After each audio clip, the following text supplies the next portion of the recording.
नमस्कार दोस्तों। जैसा कि आज है आपका 23 अगस्त और 23 अगस्त को आपका DF CCIL का जो एग्ज़ाम था शुरू हो गया था। फर्स्ट शिफ्ट का एग्ज़ाम समाप्त हो गया था, उसका एनालिसिस हमने आपको दे दिया था।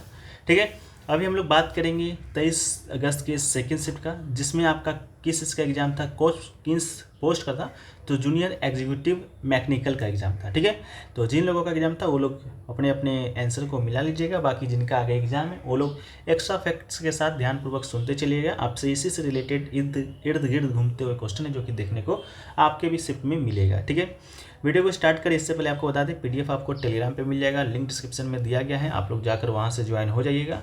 तो सबसे पहले बात कर लेते हैं आपका डिफ़िकल्टी लेवल का, कि डिफ़िकल्टी लेवल आपका कैसा था आपका शिफ्ट 2 का। तो डिफ़िकल्टी लेवल की बात करें तो जनरल नॉलेज का जो लेवल था आपका ईजी आया था। ठीक है, इसके अलावा न्यूमेरिकल एबिलिटी की बात करेंगे तो ये भी ईजी था।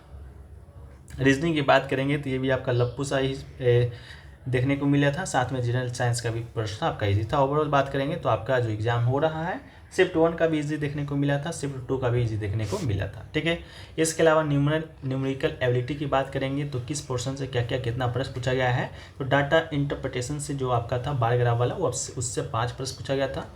अलजेब्रा से 3 प्रश्न पूछा गया है। जियोमेट्री की बात करेंगे तो 3।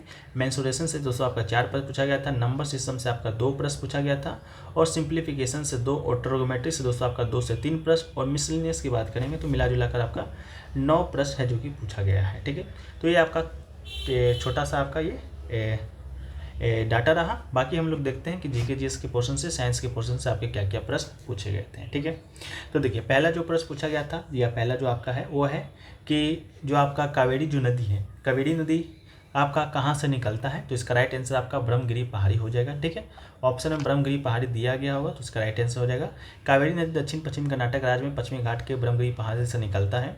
60-65 किलोमीटर के लिए दक्षिण पश्चिम दिशा में कर्नाटक और तमिलनाडु राज्य से होकर बहती है, और पूर्वी घाटों में बड़ी श्रृंखला में गिरती है। ठीक है, तो कितने किलोमीटर तक ये नदी बहती है, तो 765 किलोमीटर बताना है।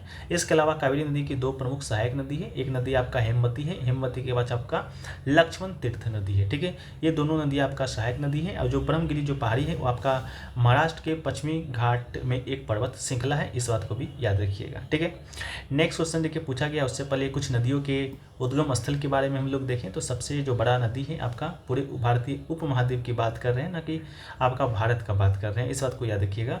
वह आपका सिंधु नदी है। सिंधु नदी का जो उद्गम स्थल है सानो ख्याइबाब। ठीक है, सानो ख्याइबाब इसका राइट आंसर हो जाएगा।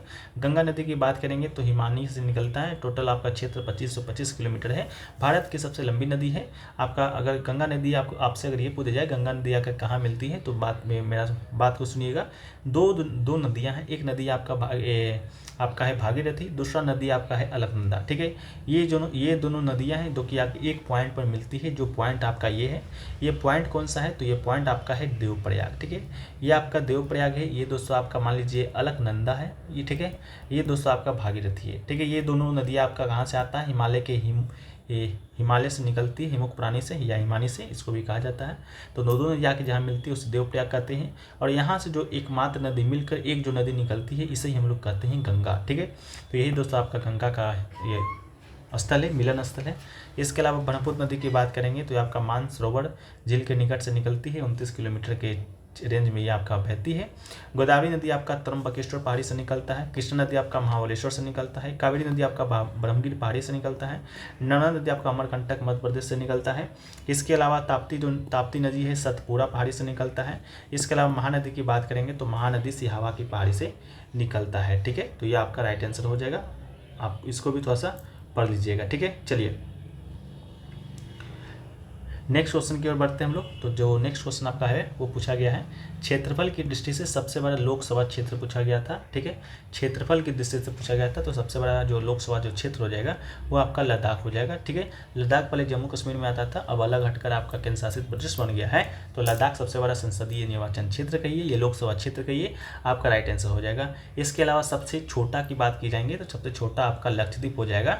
ठीक है, इसके अलावा सबसे बड़ा जो आपका आपसे जनसंख्या के आधार पर पूछेगा कि सबसे ज़्यादा जनसंख्या के आधार पर सबसे बड़ा जो लोकसभा क्षेत्र है वो कौन सा है, तो मालकागिरी लोकसभा क्षेत्र है जो कि आपका आंध्र प्रदेश में पड़ता है। वहाँ का जो कुल जनसंख्या है 29,53,915 मतदाता है। ठीक है, इस बात को भी याद रखिएगा। एक क्वेश्चन पूछा गया कि निम्न में से कौन सा पौधा है जो कि आपका एंग लैंगिक है। शायद ऑप्शन में आपका एक पपीता दिया गया था, जो कि आपका इसका राइट आंसर हो जाएगा। इसके अलावा पूछा गया था कि परमाणु जो संख्या है, परमाणु संख्या जो 29 है, वो कौन से ब्लॉक में आएगा। ठीक है, ये पूछा गया था। तो इसका जो पहले जो राइट आंसर हो जाएगा वो दोस्तों आपका हो जाएगा डी ब्लॉक। ठीक है, हम लोग जब इसको देखते हैं आवास सारणी को, प्रेडिक्ट टेबल को, तो यहाँ पर दोस्तों आपको कई प्रकार का ब्लॉक दिखेगा। तो 3 प्रकार का ब्लॉक दिखेगा, एक आपका एस दिखेगा, एक आपका पी दिखेगा, एक डी दिखेगा, एक एफ दिखेगा। ठीक है, पी एस ब्लॉक के अंतर्गत कौन कौन से आपकी आती हैं, कौन कौन सा आपका है, तो यहाँ पर देख लीजिए। जो एस ब्लॉक के अंतर्गत है, जो आपका ये जो लंबवत आता है आपका, ये सभी जो आपके जितने भी तत्व आएंगे एस ब्लॉक के अंतर्गत आएंगे। जैसे कि हाइड्रोजन हो गया, हाइड्रोजन के अलावा आपका लिथियम हो गया, बेरिलियम हो गया, इसके अलावा मैग्नीशियम हो गया, ये सभी जो आपके हैं, पोटेशियम वगैरह, ये सभी आपके एस ब्लॉक में आते हैं।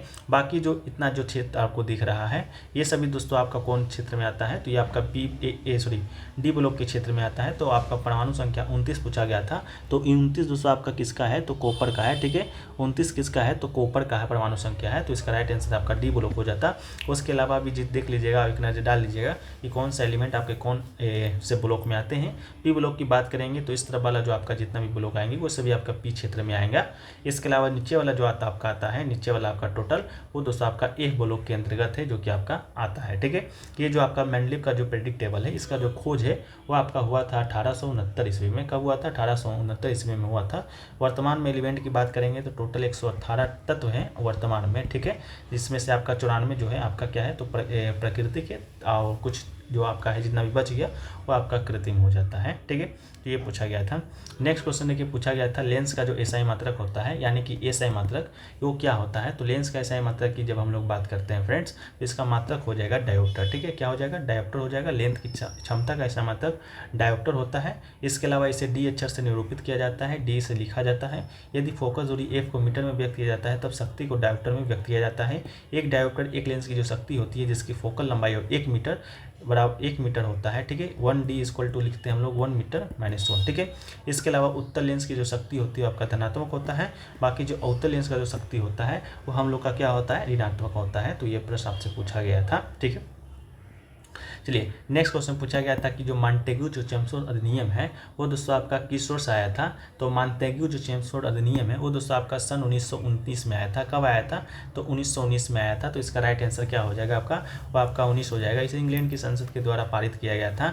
इस अधिनियम को मॉन्टेग्यू चेम्सफोर्ड सुधार के नाम से जाना जाता है। ये जो चेम्सफोर्ड था वो दोस्तों आपका वर्तमान उस समय का क्या था, तो वाइस राय था। ठीक है, क्या था, वाइस राय था। ये जो मॉन्टेग्यू था वो दोस्तों आपका भारत सचिव था। ठीक है, इसी दोनों के द्वारा एक सुधार लाया गया था जिसे मॉन्टेग्यू चेम्सफोर्ड अधिनियम या सुधार कहा जाता है। एक आपका 1909 में मिलाया गया था मार्लो मिंटो। ठीक है, मार्लो मिंटो सुधार अधिनियम लाया गया था, जिसमें जो मिंटो था वो दोस्तों आपका भारत का वाइस राय था। मार्ले जो था वो आपका उस समय का क्या था, भारत सचिव था। इसको भी आप लोग याद रखिएगा। नेक्स्ट क्वेश्चन पूछा गया था कि गांधी जो इरविन समझौता हुआ था वो आपका किस वर्ष हुआ था। तो इसका राइट आंसर आपका हो जाएगा 5 मार्च 1931। ठीक है, गांधी इरविन जो समझौता है वो आपका कब हुआ है, तो 5 मार्च 1931 को हुआ है। इस बात को याद रखिएगा। ठीक है, किसके किसके बीच हुआ था, तो जैसा कि नाम से आपको लग रहा होगा, एक थे महात्मा गांधी, एक थे आपका वाइसराय लॉर्ड इरविन। ठीक है, इस समझौते में गांधी ब्रिटिश शासन के खिलाफ भारत में सभी ने अवज्ञा आंदोलन को समाप्त करने और दूसरे गोल में संविलियन में शामिल होने के लिए सहमत किया गया था। इसके अलावा नेक्स्ट क्वेश्चन पूछा गया था आम का जो वैज्ञानिक नाम होता है वो क्या होता है, तो मैग्नीफेरा इंडिका है, जो कि इसका आपका राइट आंसर हो जाएगा। इसके अलावा नेक्स्ट क्वेश्चन देखिए, पूछा गया कि DFCCIL की जो स्थापना है कब हुआ था। तो फर्स्ट शिफ्ट के जो आपके एग्जाम हुए थे उनमें पूछे गए थे कि इसका जो स्थापना है किस एक्ट के तहत हुआ था, किस अधिनियम के तहत हुआ था। तो वो अधिनियम आपका 1956 का था। लेकिन आपका पूछा गया है 1956 का अधिनियम था, लेकिन उसी समय हमने आपको बताया था कि इसकी जो स्थापना है 1956 के अधिनियम के तहत 2006 में किया गया था। ठीक है, डेट पूछेगा तो डेट आपका 30 अक्टूबर हो जाएगा। DFCCI का जो फुल फॉर्म आपका हो जाएगा dedicated free height corridor corporation of India, इसका आपका राइट आंसर हो जाएगा। इसके अलावा नेक्स्ट क्वेश्चन देखिए, पूछा गया कि भारतीय रेलवे में कौन सा जो जोन है सबसे बड़ा है। ठीक है, तो सबसे बड़ा जो जोन है वो दोस्तों आपका उत्तर रेलवे का जोन है। तो उत्तर रेलवे इसका क्या हो जाएगा, आपका इसका राइट आंसर हो जाएगा। भारतीय रेलवे का जो सबसे बड़ा जोन है वो दोस्तों आपका उत्तर रेलवे का है। ठीक है, ये इसके बाद आपका जो इसका जो स्थापना है वो आपको 1952 में स्थापित किया गया था। उत्तर रेलवे की बात करेंगे तो 5 मंडल शामिल है, अम्बाला हो गया, दिल्ली हो गया, फिरोजपुर हो गया, लखनऊ हो गया और आपका मुरादाबाद हो गया। इसके अलावा भारत के सभी रेलवे क्षेत्र उसके मुख्यालय के नाम की बात करेंगे हम लोग तो टोटल मेट्रो रेलवे सहित आपका 29 रेलवे जोन है, ठीक है, जिसमें से आपका एक मध्य रेलवे है जिसका मुख्यालय आपका मुंबई है। उत्तर रेलवे का जो मुख्यालय आपका है वो आपका दिल्ली है। दिल्ली की बात करेंगे तो उत्तर पूर्वी रेलवे का मुख्यालय आपका कहाँ पड़ जाता है तो गोरखपुर में। इसके अलावा पूर्वोत्तर सीमांत रेलवे का मुख्यालय की बात करेंगे फ्रेंड्स तो ये आपका गुवाहाटी में पड़ता है। इसके अलावा पूर्वी रेलवे का मुख्यालय कहाँ पड़ता है तो पूर्वी रेलवे का जो मुख्यालय है वो आपका कोलकाता में हो जाएगा। इसके अलावा दक्षिण पूर्वी रेलवे का मुख्यालय भी आपका कोलकाता में ही है। इसके अलावा दक्षिण मध्य रेलवे की बात करेंगे तो इसका मुख्यालय आपका कहाँ होता है तो सिकंदराबाद में होता है। दक्षिण रेलवे का मुख्यालय चेन्नई में हो जाएगा। पश्चिम रेलवे का मुख्यालय आपका मुंबई में हो जाता है। दक्षिण पश्चिम रेलवे का मुख्यालय पूछे जाए तो ये आपका हुबली में हो जाएगा। उत्तर पश्चिमी रेलवे का मुख्यालय जयपुर में हो जाता है। पश्चिम मध्य रेलवे का मुख्यालय जबलपुर में। इसके अलावा उत्तर मध्य रेलवे अगर आपसे पूछा जाए तो इलाहाबाद में हो जाएगा। दक्षिण पूर्व मध्य रेलवे का मुख्यालय आपका बिलासपुर में हो जाएगा। ईस्ट कोस्ट रेलवे का मुख्यालय आपका भुवनेश्वर में एंड पूर्व मध्य रेलवे का मुख्यालय आपका हाजीपुर में हो जाएगा। इसके अलावा मेट्रो रेलवे का मुख्यालय आपका कोलकाता में। इसके विषय में बात करें तो सबसे छोटा आपका रेलवे जो जोन है आपका यही आपको कौन है तो मेट्रो रेलवे है। दक्षिण तट रेलवे का मुख्यालय आपका विशाखापट्टनम आपका राइट आंसर हो जाएगा। इसके अलावा नेक्स्ट क्वेश्चन देखिए पूछा गया था कि चारों ओर से रेल लाइन जो घिरे प्लेटफॉर्म को क्या कहा जाता है तो डॉक प्लेटफॉर्म इसका आपका राइट आंसर हो जाएगा। नेक्स्ट क्वेश्चन पूछा गया कि रेलवे जो आपका स्टाफ कॉलेज है, रेलवे जो स्टाफ कॉलेज है उसका स्थापना जो है आपका किस वर्ष हुआ था तो इसका कहाँ है तो ये आपका वडोदरा में इसका राइट आंसर हो जाएगा। जो रेलवे स्टाफ कॉलेज है वो दोस्तों आपका कहाँ पड़ता है तो आपका वडोदरा में पड़ता है। रेलवे स्टाफ कॉलेज या भारतीय रेलवे का राष्ट्रीय अकादमी परीक्षावधि से लेकर महाप्रबंधकों तक को भारतीय रेलवे के सभी स्तरों के अधिकारी को प्रशिक्षण प्रदान करता है। एकेडमी को 1952 में प्रेमनगर देहरादून से वडोदरा में स्थानांतरित कर दिया गया था। स्थापना की बात करेंगे तो 1930 में इसका स्थापना हुआ था, ठीक है। पहले का जो इसका मुख्यालय था वो आपका देहरादून में था लेकिन 1952 में इसे चेंज कर दिया गया था। इसके अलावा नेक्स्ट क्वेश्चन पूछा गया है कि अम्लीय वर्षा का जो मुख्य प्रमुख कारण होता है वो क्या होता है। अम्लीय वर्षा की बात करेंगे तो इसे हम लोग इंग्लिश में एसिड रेन के रूप से एसिड रेन के रूप में जानते हैं। आपका प्राकृतिक रूप से क्या होता है तो जैसा ही कि नाम में लिखा हुआ है अम्लीय, तो अम्लीय होता है। इसका कारण यह है कि पृथ्वी के वायुमंडल में जो सल्फर डाइऑक्साइड होता है और नाइट्रोजन ऑक्साइड जल के साथ क्रिया करके नाइट्रिक अम्ल और गंधक का तेजाब बन जाता है। इसके अलावा नेक्स्ट क्वेश्चन पूछा गया कि प्लेटलेट्स जो है उसका अन्य नाम क्या होता है तो प्लेटलेट्स का जो दूसरा नाम होता है वो आपका थ्रोम्बोसाइट्स होता है। थ्रोम्बोसाइट्स इसका क्या है तो रासायनिक नाम है, इस बात को भी याद रखिएगा। प्लेटलेट्स हमारे शरीर की ऐसी कोशिकाएं होती हैं जो कि ब्लड को बहने से रोकती हैं। शरीर में किसी इंजरी या अन्य कारण से वेसलर से ब्लीडिंग होने पर प्लेटलेट्स की मदद से ब्लड को क्या होता है रोका जा सकता है। इसके अलावा देखिए नेक्स्ट क्वेश्चन पूछा गया कि इलेक्ट्रॉन जो खोने की जो प्रक्रिया होती है उसे क्या कहा जाता है तो इलेक्ट्रॉन खोने की जो प्रक्रिया होती है उसे दोस्तों हम लोग कहते हैं ऑक्सीकरण, ठीक है। तो ऑक्सीकरण इसका राइट आंसर हो जाएगा। लेकिन बात करें इलेक्ट्रॉन को प्राप्त करने की प्रक्रिया को क्या कहते हैं तो उसे रिडक्शन कहते हैं या न्यूनीकरण कहा जाता है। अधिकांश समय में न्यूनीकरण के साथ ऑक्सीकरण आगे पीछे घटित होता है क्योंकि एक परमाणु दूसरे के द्वारा इलेक्ट्रॉन प्राप्त करके इलेक्ट्रॉन खोता है। यह प्रक्रिया रिडॉक्स अभिक्रिया के रूप में होता है क्या जाना जाता है। इसके अलावा नेक्स्ट क्वेश्चन की बात करेंगे तो नेक्स्ट क्वेश्चन देखिए पूछा गया है कि प्रकाश की जो गति होती है, प्रकाश की गति अधिकतम जो है आपका कहाँ पर होता है तो प्रकाश की गति की बात करेंगे फ्रेंड्स, उसका जो अधिकतम जो होता है वो दोस्तों आपका कहाँ होता है तो ये दोस्तों आपका निर्वात में होता है। तो इसका राइट आंसर क्या हो जाएगा आपका निर्वात इसका राइट आंसर हो जाएगा, ठीक है। निर्वात में प्रकाश की चाल का अधिकतम होती है। प्रकाश के मार्ग में कोई रुकावट न होने वाला निर्वात सबसे सघन माध्यम वाला है। इस बात को भी आप क्या कीजिएगा थोड़ा सा याद कर लीजिएगा, ठीक है। इसके अलावा बात करेंगे तो प्रकाश की गति उस माध्यम के अपवर्तांक पर निर्भर करता है जिस पर वो यात्रा कर रहा है, ठीक है। इसके अलावा प्रकाश की जो चाल है निम्न क्रम में देखें तो पहले निर्वात में सबसे ज़्यादा होगा, वायु में सबसे, इसके बाद वायु में होगा, वायु के बाद तरल में, तरल के बाद ठोस में होगा, ठीक है। तो सबसे कम आपका ठोस में होता है। प्रकाश की 40 प्रकार ठोस में न्यूनतम होती है, इस बात को भी याद कर लीजिएगा। नेक्स्ट क्वेश्चन पूछा गया कि आधुनिक आवर्त सारणी में जो 36 जो पंक्तियाँ होती हैं उसे क्या कहा जाता है तो 36 पंक्तियों को हम लोग आवर्त करते हैं। तो आवर्त सारणी की पंक्तियों को व्यवस्थित किया गया है। समान अवधि के तत्वों में समान संख्या में इलेक्ट्रॉन कक्ष होते हैं। समूह की बात करेंगे तो आवर्त सारणी में 18 लंबवत स्तंभ है, ठीक है। तो लंबवत पूछेगा तो ये दोस्तों आपका समूह कहलाता है, इस बात को भी आप लोग याद कर लीजिएगा। नेक्स्ट क्वेश्चन पूछा गया कि जो मानव जो रक्त होता है उसका पीएच मान कितना होता है, तो उसका जो पीएच मान है आपका 7.35 से लेकर 7.45 तक आपका ये जो मानव रक्त का जो पीएच होता है वो दोस्तों आपका होता है। आमतौर पर 7.40 देखा जाता है, तो ऑप्शन के अनुसार इसे आप लोग कंडक्ट कर लीजिएगा। कंडक्ट करने का मतलब है सही कर लीजिएगा। इसके अलावा पीएच जो मान होता है, पीएच मान एक स्केल होता है जिस पर लेकर 0 से लेकर 14 तक, ठीक है, 0 से लेकर 14 तक का मान दिया जाता है। यहाँ पर 1 हो गया 1 हो गया, 2 हो गया, 3 4 5 करके 6 हो जाए, यहाँ पर एक आपका 7 होता है, फिर 8 9 10 ऐसे होता है। लेकिन मान लीजिए जो पीएच 7 होता है, यहाँ पर जो पीएच जिसका भी पीएच 7 होगा वो दोस्तों आपका अम्लीय विलयन का होता है। इसके अलावा सबसे पीएच 7 से जब कम होगा तो दोस्तों आपका क्षारीय हो जाएगा। क्षारीय की बात करेंगे, क्षारीय हो जाएगा। 7 से जो अधिक होता है वो दोस्तों आपका अम्लीय होता है, ठीक है। और पीएच 7 पर जो होता है, 7 पर आपका उदासीन होता है, इस बात को याद रख लीजिएगा, जैसे कि पानी, ठीक है।